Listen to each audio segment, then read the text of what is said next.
اعوذ باللہ من الشیطان الرجیم بسم اللہ الرحمن الرحیم۔ لیسن آف فیتھ کے ناظرین، السلام علیکم ورحمۃ اللہ وبرکاتہ۔ یاجوج ماجوج ایک ایسی قوم جس کا خروج نسل انسانی کی تباہی ثابت ہوگی۔ اس قوم کی عورتیں جو 1000 بچوں کو جنم دینے کی صلاحیت رکھتی ہیں، ان کی یہ تعداد اس قدر انسانوں کے مقابلے میں زیادہ ہوگی کہ یہ زمین پر ہر طرف نظر آئیں گے۔ یہ قوم کہاں قید ہے؟ کیا اسے کسی دوسرے سیارے پر قید کیا گیا ہے؟ کیا حضرت ذوالقرنین کا سفر ایک فضائی سفر تھا جو یاجوج ماجوج کے قرآنی واقعے کو سائنسی اور فلکیات کی روشنی میں بیان کریں گے؟ ذوالقرنین علیہ السلام اللہ تعالیٰ کے نیک بندے اور رسول تھے، جنہیں اللہ تعالیٰ نے ایک بہت بڑی حکومت عطا کی تھی۔ قرآن مجید میں حضرت ذوالقرنین کے 3 سفروں کا ذکر ہے۔ یہ سفر انتہائی عبرتناک اور عجیب تھے۔ آپ کا پہلا سفر مغرب کی طرف تھا، جس کا مقصد آب حیات کو تلاش کرنا تھا، لیکن آپ اس میں ناکام رہے۔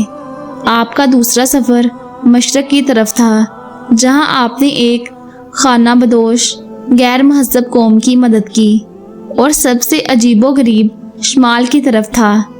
آپ سفر کے دوران ایک مقام پر پہنچے جسے سدین کہتے ہیں، یعنی 2 پہاڑوں کے درمیان کا راستہ۔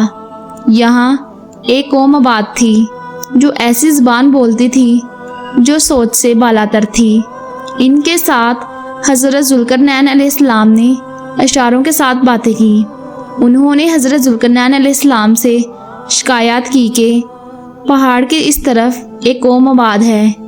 یہ قوم خوب فساد مچاتی اور ہم پر ظلم کرتی ہے۔ آپ ان کے خلاف کارروائی کریں اور ہماری مدد فرمائیں۔ مبلغین نے لکھا ہے کہ یہ حضرت لوط علیہ السلام کی تیسری اولاد میں سے ہیں۔ سخت جنگجو اور وحشی لوگ، وہ جانوروں کی طرح زندگی گزارتے اور غاروں میں رہتے، اور بہار کے موسم میں نکل کر کھیتیاں اور فصلیں خراب کر جاتے تھے۔ وہ لوگ اس قدر وحشی تھے کہ وہ ہر طرح کے جانور، یعنی سانپ، بچھو اور یہاں تک کہ انسانوں کو بھی کھا جاتے تھے۔ لہٰذا ان لوگوں نے حضرت ذوالقرنین علیہ السلام سے فریاد کی کہ وہ ان لوگوں کی مدد کریں، اس کے بدلے میں ہم ان کو کچھ نہ کچھ مال دیں گے۔ اس پر حضرت ذوالقرنین علیہ السلام نے کہا، مجھے تمہارے مال کی ضرورت نہیں، مجھے اللہ نے بہت کچھ دیا ہے، بس تم لوگ میری مدد کرو تاکہ میں ان پہاڑوں کے درمیان ایک دیوار بنا دوں۔ آپ نے اس جگہ پر زمین کھدوائی اور پگھلے ہوئے تانبے پر لوہے کے تختے رکھوائے، ان کے درمیان لکڑی اور کوئلہ بڑھوا کر اس میں آگ جلا دی۔ اس طرح دیوار پہاڑ کی اونچائی تک کر دی گئی۔ دیوار نہایت مضبوط اور مستحکم تھی، اور وہ قید ہو کر رہ گئے۔ اب ان کا انسانی آبادی کی طرف آنا ناممکن تھا۔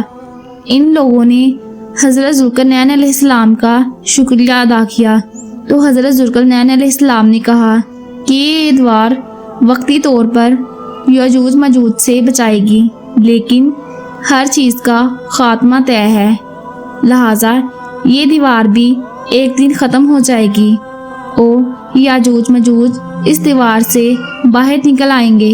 یاجوج ماجوج روزانہ اس دیوار کو توڑتے ہیں، تو جب شام ہو جاتی ہے، تھک جاتے ہیں تو کہتے ہیں کل دوبارہ دیوار توڑیں گے، لیکن اللہ تعالیٰ کی قدرت سے وہ دوبارہ مضبوط ہو جاتی ہے۔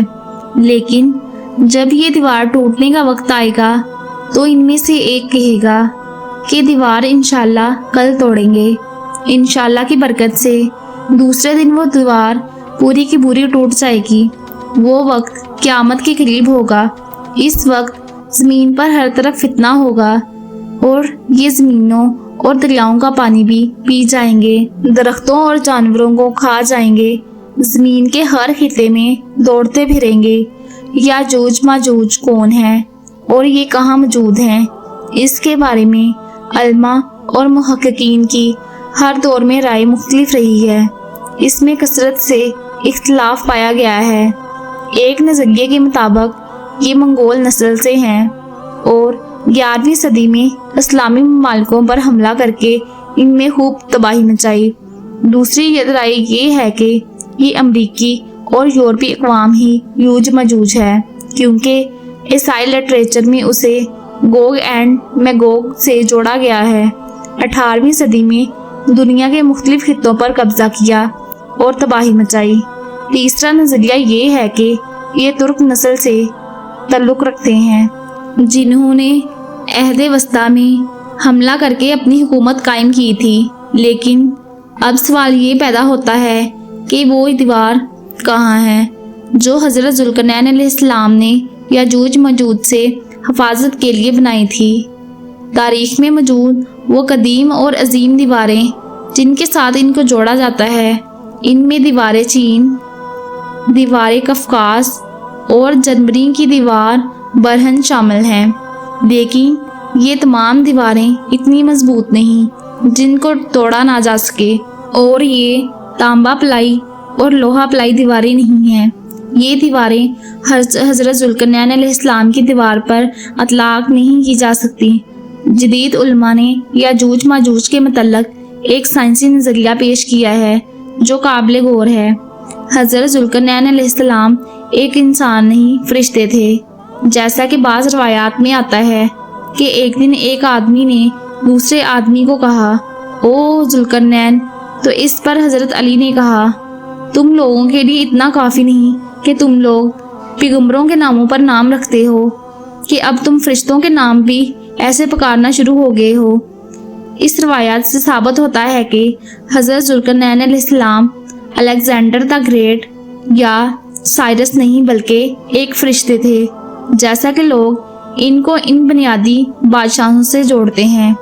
وہ ایک مخصوص کام کے لیے مقرر کیے گئے تھے، جیسا کہ سورۃ کہف میں لکھا ہے کہ حضرت ذوالقرنین جسے اللہ تعالیٰ نے حکمرانی دی تھی، ہم نے اسے ہر چیز سمجھنے کے لیے ایک راستہ دیا تو وہ ایک راستے پر روانہ ہوا۔ ان آیات میں لفظ سبابن کو محققین نے آسمان کا راستہ قرار دیا ہے۔ حضرت ذوالقرنین میں ایک ایسی جگہ پر پہنچے جہاں سورج کالے پانی میں ڈوب رہا تھا، جبکہ آج ہم جانتے ہیں کہ سورج غروب نہیں ہوتا، وہ چاند کی طرح اپنے مدار میں گردش کرتا ہے۔ عین ممکن ہے کہ حضرت ذوالقرنین اس جگہ پر موجود ہوں جہاں سورج غروب ہو رہا ہو۔ محققین نے اس کالے پانی کو بلیک ہول قرار دیا ہے کیونکہ 1400 سال پہلے لوگ بلیک ہول سے ناواقف تھے، اس کے لیے کالے پانی کا لفظ استعمال کیا ہے۔ حضرت ذوالقرنین کے تیسرے سفر کے متعلق یہ کہا جاتا ہے کہ وہاں 2 سدین یعنی اکاوٹوں کے بیچ ایک قوم آباد تھی۔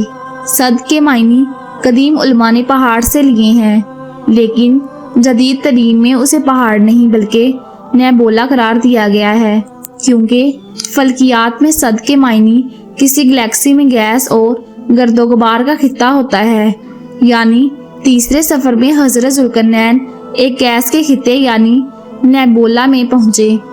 عین ممکن ہے کہ وہاں آباد لوگ انسان نہیں بلکہ ایلین یعنی خلائی مخلوق ہوں۔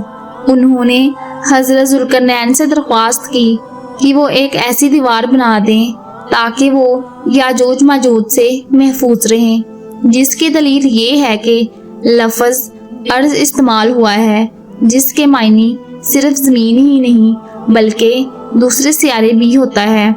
قرآن مجید میں 7 آسمانوں اور 7 زمینوں کا ذکر ہوا ہے۔ یہاں ارض سے مراد ہماری زمین ہی نہیں بلکہ اس کائنات میں موجود دوسرے زمینیں بھی ہوتا ہے جہاں انسان نہیں بلکہ خلائی مخلوق آباد ہے۔ اللہ تعالیٰ نے حضرت ذوالقرنین علیہ السلام پر خاص کرم فرمایا تھا۔ جدید ٹیکنالوجی کے غیر موجودگی کے باوجود ایک ایسا سد بنا دیا تھا جو ایٹماسفیرک گیسوں پر مشتمل تھا، جو لوہے اور تانبے کے پگھلنے کی وجہ سے وجود میں آیا تھا۔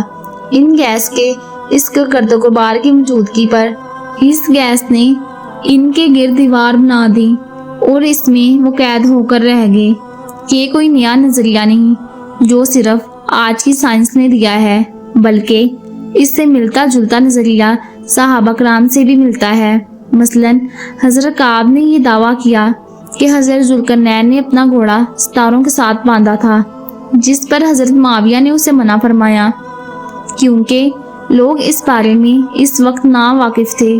اس طرح حضرت علی علیہ السلام نے فرمایا، اللہ تعالیٰ نے بادلوں کو حضرت ذوالقرنین علیہ السلام کے تابع کیا تھا کہ وہ جہاں چاہیں وہ انہیں لے جائیں۔ مختصر یہ کہ حضرت ذوالقرنین کا سفر ایک خلائی سفر تھا، بلکہ یہ وقت میں بھی سفر تھا۔ آج سائنس کا نظریہ ہے کہ اس طرح کے پورٹل بھی ہو سکتے ہیں کہ ہم دنیا کے ایک خطے سے دوسرے خطے میں سفر کر سکیں، بلکہ خلا میں بھی سفر کر سکتے ہیں۔ عین ممکن ہے کہ یاجوج مجوج ایلین ہوں جو کسی دوسرے پلانٹ پر موجود ہوں۔ دنیا کی اتنی تیزی سے بڑھتی ہوئی آبادی کہ ایسے میں یاجوج مجوج کی تعداد جو جھیلوں کو بھی ختم کر دے گی، ان کا اس دنیا میں ہونا تو ناممکن ہے۔ اگر آپ کو آج کی ہماری ویڈیو پسند آئی ہو تو ہمارے چینل لیسن آف فیتھ کو سبسکرائب کریں تاکہ نئی آنے والی تمام ویڈیو کے نوٹیفیکیشن آپ کو مل سکیں۔